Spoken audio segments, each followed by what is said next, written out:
All right, everybody. When we left off in our part one of the Twain show, we were just leaving Hannibal, Missouri. I hope you enjoyed your time there. I certainly did. If you're ever driving cross country, which I know young people like to do, swing through Hannibal, and stay at Lulabelle's B&B. We're gonna head just across the river east because hey, I found out there's a Kinderhook, Illinois. And very likely Kinderhook, Illinois was settled while Martin Van Buren was president or running for president. And he, of course, was famously from Kinderhook, New York. So Kinderhook, Illinois was probably named Kinderhook for that reason. Very small place. As you can see here, I love in the Midwest, they actually put the population on the sign. And you saw there that is a population of 250. Here's the Kinderhook, Illinois post office. Very small post office. There's the very friendly lady, postmistress, who mailed postcards for me. So a nice little spot. But let's head back. Oh, wait a minute. There's downtown Kinderhook, Illinois. So it makes good old Kinderhook, New York seem like a metropolis. So we're going to head back west, past Hannibal, across the Mississippi River, but not too far, to this enormous man-made lake. Mark Twain Lake, and on the Mark Twain Lake in Florida, Missouri, is the Mark Twain Memorial and Shrine. Now, most of the people out here are there to camp. It's a nice lake, and campers come into this place and use the bathroom. But when the place was made, and Mark Twain's daughter actually helped pick out this very modern style building. When the man-made lake was made, Mark Twain's boyhood home was preserved and a birthplace was preserved and put inside this spaceship-looking thing. And it's right inside this area. Inside here is Mark Twain's birthplace. And it's the Mark Twain Memorial Shrine. So when you go there, and there it is. And it sort of glowed with the light pouring in. So inside the shrine is the birthplace of Mark Twain. Now, I wouldn't bet a lot of money on, let me get the phone. Okay, so here we are with this house, probably mostly reconstruction, maybe a board or two is actually from Mark Twain's house. But it's pretty neat to see. And they do a nice recreation. It's just so interesting to be inside this thing. They do a nice recreation of what it would have looked like. This is what Mark Twain would have been born into. Very, very poor. Very, very poor. So the house in Hannibal is actually an upgrade. And of course, wait till you see the house in Connecticut that I'll show you at the end. So also in this place, really in the middle of nowhere, is a really good resource library all about Mark Twain. This is really funny stuff. And this is 2006, and they have got a typewriter there, and it's just really terrific. And then there at the other end, there's a whole sort of museum. For the most part, an extremely outdated museum.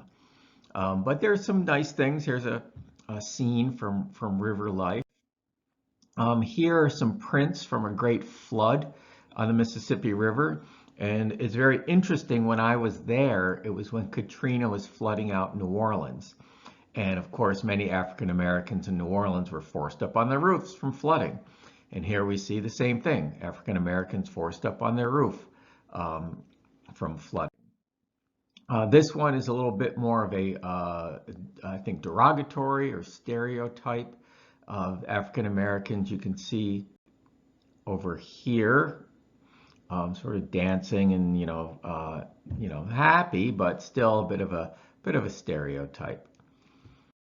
And right in the middle, though, of this museum, which, as I said, was a little outdated in its approach, was this much newer looking exhibit. And it was much more racially sensitive. And it has some of these outdated pictures. Many of the early versions of Huckleberry Finn were illustrated. And you see here a negative, a caricature of an African American man with the bugged out eyes and very submissive. So very negative stereotype of an African American man. And you really see it even more here from a French version of Huckleberry Finn, of extremely dark-skinned person with, again, these very caricatured features, which were derogatory in nature. This one's maybe a little less so, but interesting nonetheless. And that is from Russia, and you can see the exaggerated stereotypical features that were a hallmark of Kemble, the artist's work in his portrayal of Jim. And I love this line here. It is ironic that the illustrations in the most powerful anti-racist book in American literature can convey the antithesis of the author's meaning. So let's pause on that again. So talking about these caricatures, these negative stereotype images that were often paired with Twain's work or inserted into it. Whoever wrote this caption did a great job. It is ironic that the illustrations in the most powerful anti-racist book, The Adventures of Huckleberry Finn, in American literature can convey the antithesis, the antithesis of the author's meaning. So we'll talk more about that another time. There's that again. And working there as the sort of greeter in the visitor center was an African-American woman. And I talked to her about how much I enjoyed the exhibit, at least that new part, and how I thought that made so much. And it turns out she was maybe the most painfully shy person I've ever met at a museum.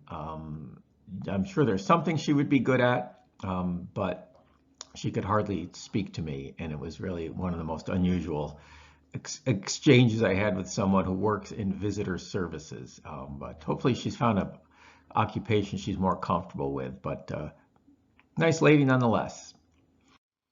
And there's our final slide. This is actually back in Hannibal, and there's me wearing jeans that are way too big for me at the river's edge. But let's take a little bonus trip much closer by to Hartford, Connecticut. So it's only about an hour and a half drive, maybe, from Columbia Green Community College. Some of you live closer, some further. But this is the home that Mark Twain had built for himself. And that is a long way from the dirt poor existence in Florida, Missouri, and then poor existence in Hannibal, Missouri. He sold lots of books. He made lots of money on the lecture circuit. He was a highly entertaining speaker. And whenever he needed money, which was often because he could spend money faster than he made it, he also invested in inventions. There's one printing press type thing he invested in that had over 200,000 moving parts, and it was a complete disaster. They actually have one here in the basement of the house for people to see. But anyway, he did make lots and lots of money, and he spent even more. But at this house, it's very nice to visit because it's a pretty cool house. And also, it was the happiest years of his life, the best years of his life before his beloved wife died and a daughter had epilepsy and died, and really before things went a little downhill for him. Though he died at a pretty advanced age, 74. He was born when Halley's Comet came through, and he died when Halley's Comet came through, which is kind of interesting. So there's the house in Hartford, Connecticut, not too far from here. Look up on the website, see if they're open, take a drive over, enjoy it. Here's the interior of the house. This is the library, which is a beautiful room.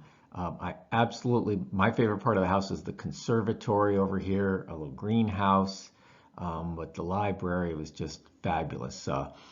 I think Louis Comfort Tiffany designed some of the interiors. So this is as nice as a house would get in those days. So a real stunner,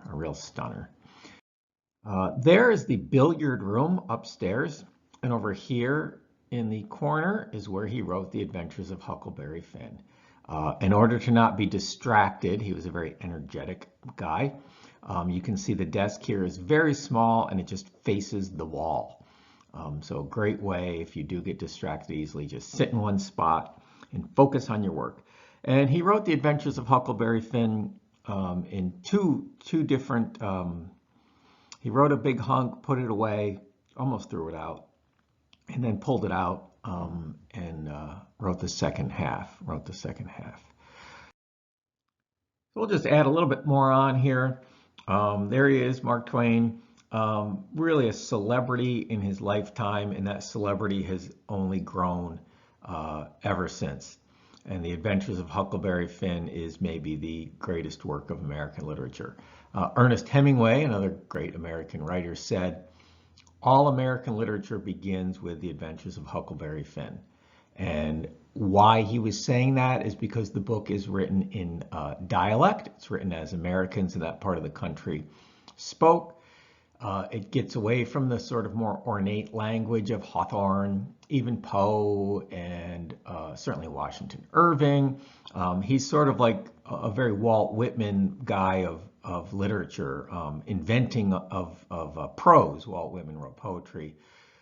Twain was very just groundbreaking in what he did, and he skewered wealthy people, but he also hung out with a lot of wealthy people. He was a national figure, and when he died, everybody knew it, and it was a big event at the time. So Mark Twain, The Adventures of Huckleberry Finn, one of the essential, if not the essential book of American literature, and no education is complete without having read it and studied it. So looking forward to talking about it with you in class, and hopefully in a wrap-up video as well.